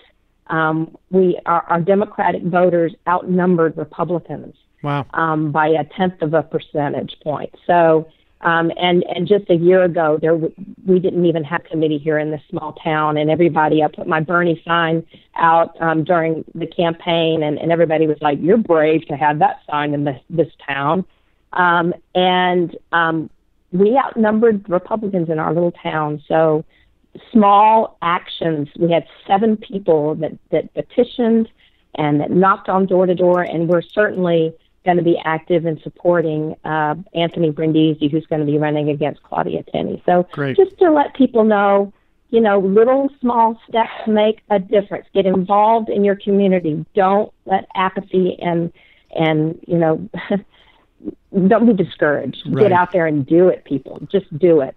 Rebecca, thanks so much for the call. Really appreciate it. Thank you, and y'all take care. Bye-bye. Calling from a 509 area code. Who's this? Where are you calling from? Samuel.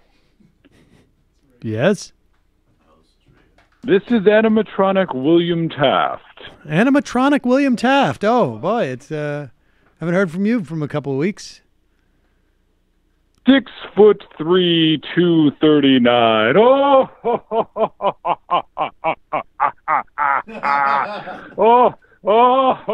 oh, Sam, I'm going to short circuit.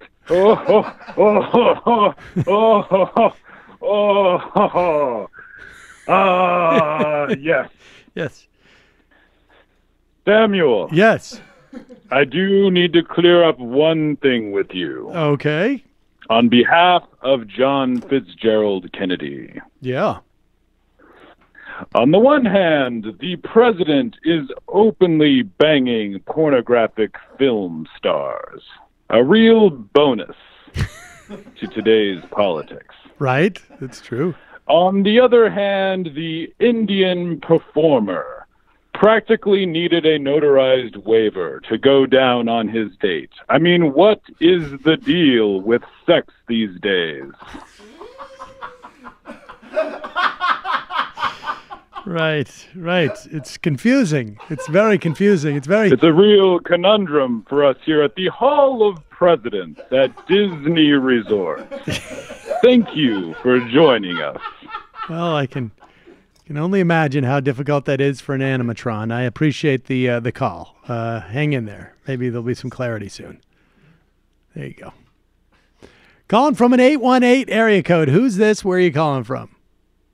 Hi, it's Pete Perlman from Los Angeles. Hello, Pete. What's on your mind? Well, I want to take issue with something Jamie said earlier. She thought that she could picture Trump dressing up like a baby and saying, "Tell me what a good boy I am." And I think it's more like he would say, "Tell me what a bad boy I am and punish me."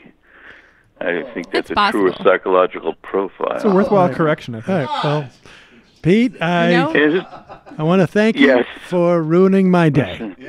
So, sorry. Will not be able to eat for the rest of the day, sir. You know, maybe some days he's a good boy, some days he's a bad boy. That's right. It's true.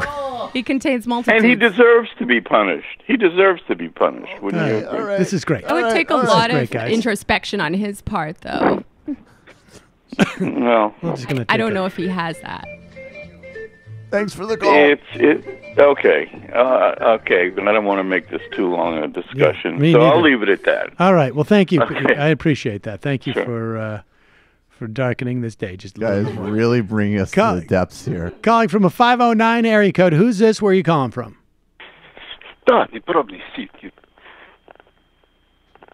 Sorry? Who's laughing now, Sam? What's that? Who's laughing now, Sam? This Smirmish. I got my close set eyes on you, Sam. Yeah, is that right? I'm watching you, Sam. All right, I'll call you later, Sam. Okay. Short and sweet. Wow. Stuck the landing on that one. Wow, that was pretty good.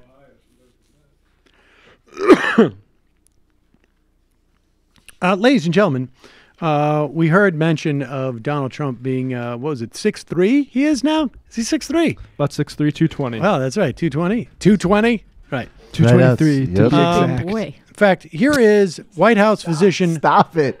Jamie, stop. Please. Here is I think I found one of Michael's triggers. White House physician Ronnie Jackson. He's been there through the Trump era. The Obama era. And supposedly it's his great genes. Now, my understanding is subsequent to this, Sanjay Gupta said, based on the numbers I heard, the guy has heart disease. Now, so I don't know. I am not a doctor. And, but this doctor, the White House doctor, Ronnie Jackson, had this to say. Now, maybe it's just me and I'm definitely projecting, but it looks like Ronnie Jackson is there's a gun off, like in the wings. Looks like he's sweating. Doesn't he look like he is not happy about what he's doing? Should give him a physical. I will also say, look, ladies and gentlemen, all right, let's listen. How a guy who eats McDonald's and Kentucky Fried Chicks and all those Diet Cokes and who never exercises is in as good a shape as you say he's in. It's called genetics. I don't know. It's some people have just great genes. I told the president that if he had a healthier diet over the last 20 years, he might live to be 200 years old. I don't know. I mean, he has incredible genes. I just assume. I mean, if I didn't watch what I ate, I wouldn't have in the cardiac and overall health that he has. So he's very healthy despite those things, and I don't think that he does that anymore. I mean, he's going to the White House now. He's eating what the chefs are cooking for him now, and they're cooking a much healthier diet for him now, and we're going to continue to work on that and make that even healthier. But I would say the answer to your question is he has incredibly good genes, and it's just the way God made him. Yeah. I mean, look, like I say, according to Sanjay Gupta, Trump is borderline obese. A heart attack is likely. Sweet. And he has heart disease. Now, nice. Listen, Ronnie Jackson is obviously a naval doctor. He's in the chain of command. You say it. I mean, I'm your commander-in-chief. Look, I don't know. I honestly have no idea what the sort of the statutory obligations are of the naval doctor to report the specifics and be truthful with the press. I'm beginning to understand why Trump thinks talking about healthcare is gross. I'm getting it. Because literally talking about his healthcare is gross. It is gross. I will say, honestly, it is clearly some type of mind over matter manifestation miracle or genetics or something that he doesn't already have, like colon cancer or heart attack. Like for decades of just like raging, eating fast food. There's another option. Maybe he is colon cancer. I literally am. I literally am it. I can't get it because I am How it. can you get what you are? There's something for a conundrum. What everybody thinks, like, how can this guy be healthy? What nobody thinks is, how can he actually project the human form? And the Chinese That's say, the way he let's always- make deal. Maybe he literally is just a little baby. Oh, God. Stop. Am I making you uncomfortable, Michael? Do you want me to Yes. stop? I don't like the baby I stuff. think you need to say it a little louder. See how that works? Never. No. Yeah, Michael, you could See, I can take listen. this. If you Okay, really here we don't go. Stop making that joke. Done. All right. I respect Case that. closed. Yes. Well, you needed someone there to help you, to guide you to that point. I don't But feel if comfortable. I'm going to go Jamie do an hadn't said that- anonymously sourced piece to Babe. All right. So just to keep in mind, folks, about 120 days ago, Puerto Rico was struck by a hurricane which destroyed large swaths of the island. Many parts of the island still without electricity. This is a video from, and I'm not exactly sure where in Puerto Rico it is. I guess it's in San Juan. San Juan. So this is the, I think the largest city, obviously in Puerto Rico. 112 days after the hurricane, a school gets electricity. This is the way students and teachers and staff responded once the electricity got turned on.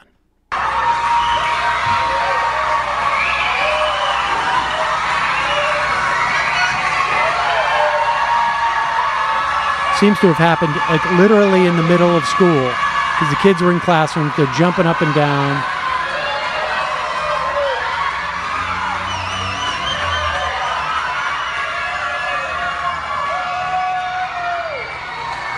Nobody see it, no. Fiesta en América.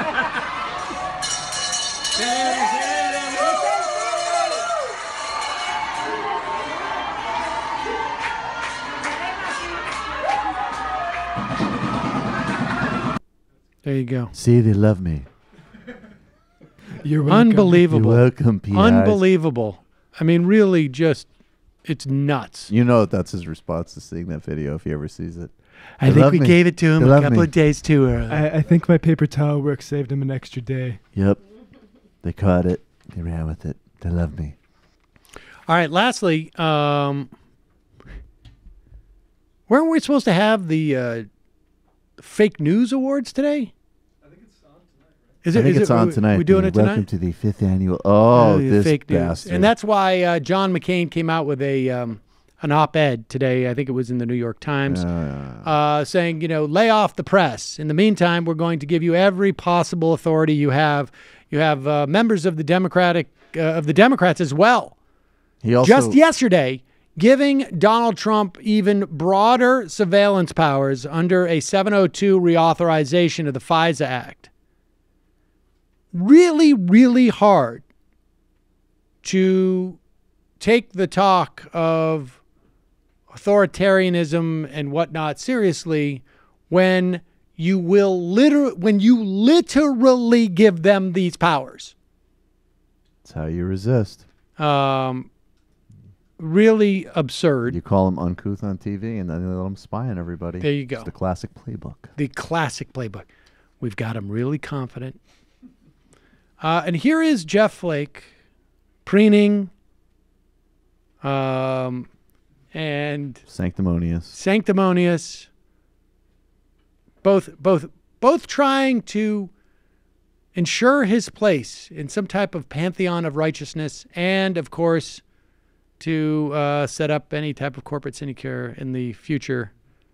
Jeff Flake from Arizona. It was a year which saw the White House enshrine alternative facts into the American lexicon as justification for what used to be simply called old-fashioned falsehoods. It was a year in which an unrelenting daily assault on the constitutionally protected free speech was launched by the same White House, an assault that is as unprecedented as it is unwarranted. The enemy of the people was how the President of the United States called the free press in 2017. Mr. President, it is a testament to the condition of our democracy that our own president uses words infamously spoken by Joseph Stalin to describe his enemies. It bears noting that so fraught with malice was the phrase enemy of the people that even Nikita Khrushchev forbade its use, telling the Soviet Communist Party that the phrase had been introduced by Stalin for the purpose of, quote, annihilating such individuals, unquote, who disagreed with the supreme leader. Yeah, exactly. That's what I'm saying. What does Khrushchev not get? I'm sorry, Jeff. You have a lover's tiff with Mike? You're not friends anymore? You're not tallying each other down anymore? Calling from a 724 area code. Who's this? Where are you calling from? This is Jimmy from PA. How are you? Jimmy from PA. I'm well. What's on your mind? Well, I just wanted to talk about a couple things. The 18th District in Pennsylvania special election coming up. I want to tell everybody, vote for Connor Lamb. Connor Lamb. Yeah. Okay, 18th District of Pennsylvania. February 12th. That's the big thing there. We have a turnout problem in that district. Is that a primary? Is it a primary or is that an actual special election? It's a special election. It's Tim Murphy's old seat. Ah, okay. Yeah. So we have a turnout problem there with it. We have more registered Democrats, almost 2-1, but a major turnout problem. So why? We can get as many people. I don't know. It's been bad for a while. And are you part of any group? Are you working with any group there? Is there an indivisible group there? Is there a swing left? Or? There is an indivisible group in town. The Westmoreland County Democrats do a good job, and so do the Allegheny County Democrats. But unfortunately, it's been rough the last, I'd say, 5 cycles. Funding and all kinds of other things. Plus, we have a local newspaper owned by Richard Mellon's case. All kinds of problems. So it's a major problem. All right. Well, our local. If you could, any help we can get, that'd be great. All right. I think that's feedback. All right. Well, good luck with that. Appreciate your calling. Give us an update if you go out and knock on any doors or anything like that. Let us know. Will do. Thanks, Sam. All right. Thanks. Good luck. Joseph Ballin, not trying to sound like a conspiracy theorist, but I think the false alerts in Japan and Hawaii is a psyops to prep us for nuclear war for North Korea. Also problematic, like Kim Jong-un.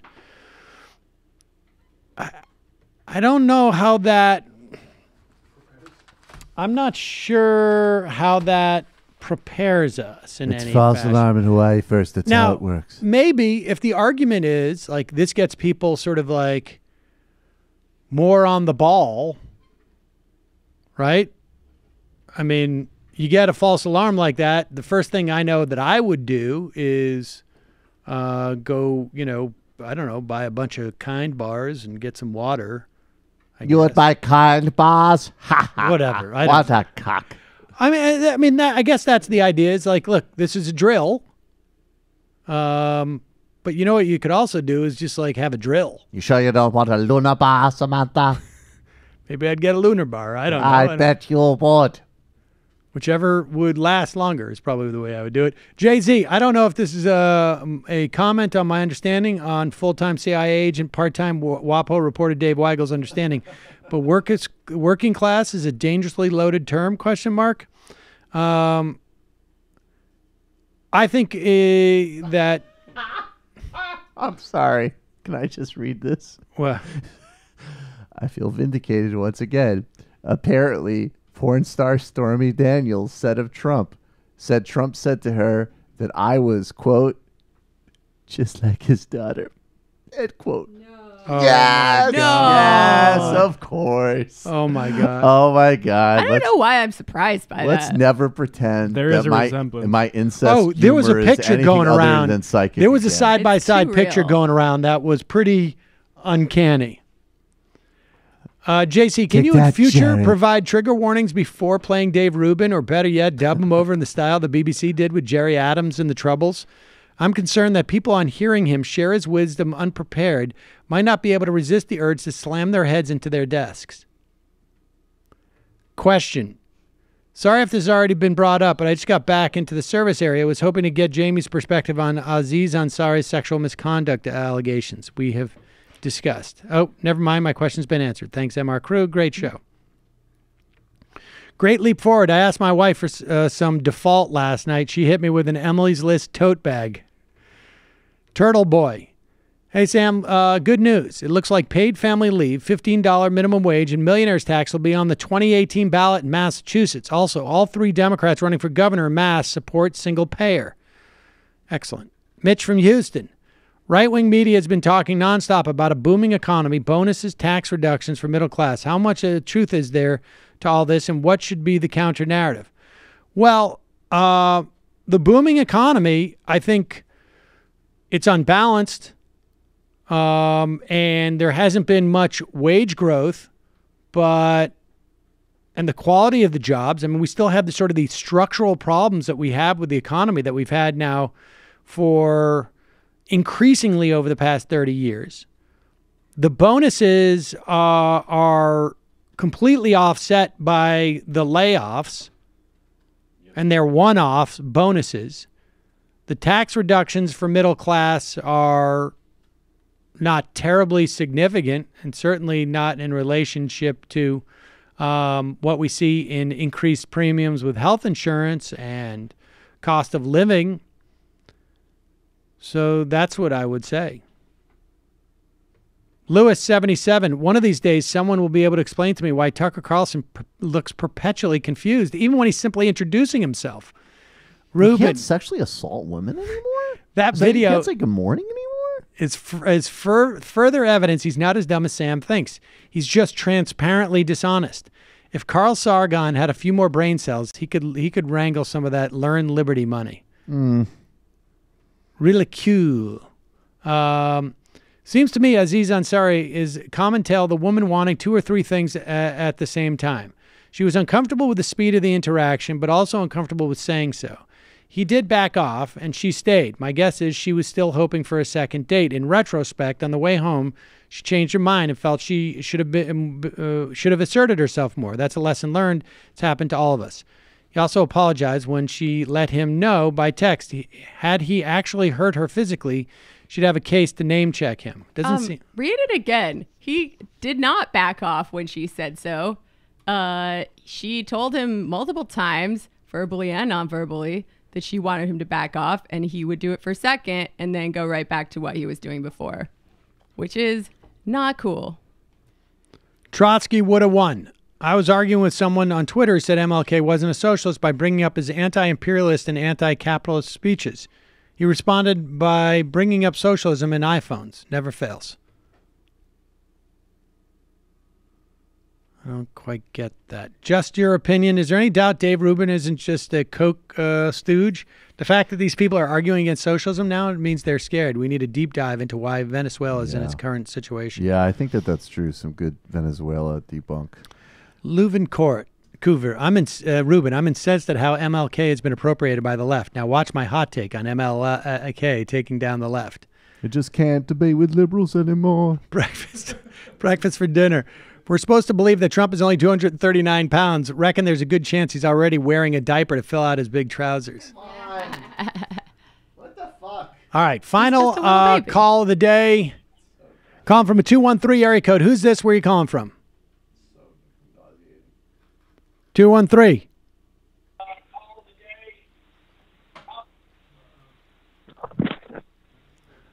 $213? Going once? See, I don't like that. We're going to dox you now. Who's this? Where are you calling from?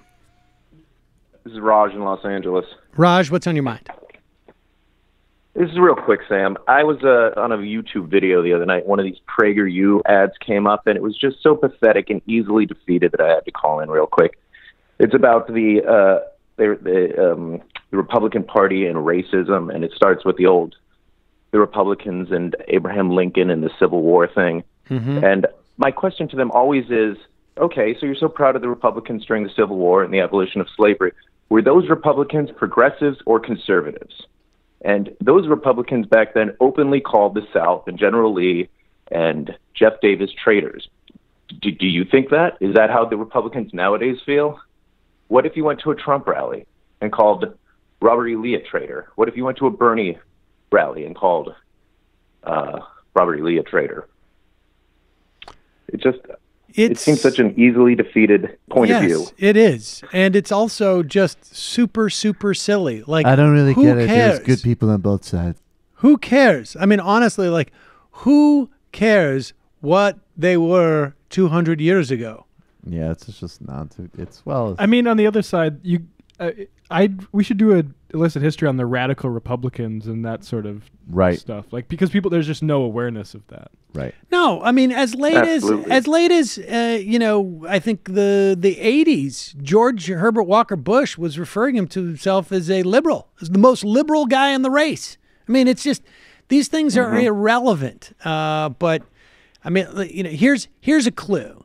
If you've got to go back 150 years or so to prove that you're not racist, because the last, 100 years have make you look a little bit more racist, I think you got a problem. That's basically What about all the girls I didn't sexually assault? That's right. Think about Nobody it. talks about it. Nobody talks about the ones that I paid to. How many pretend to women wanna are have out sex with there me. who don't have NDAs from me? Exactly. I rest my case.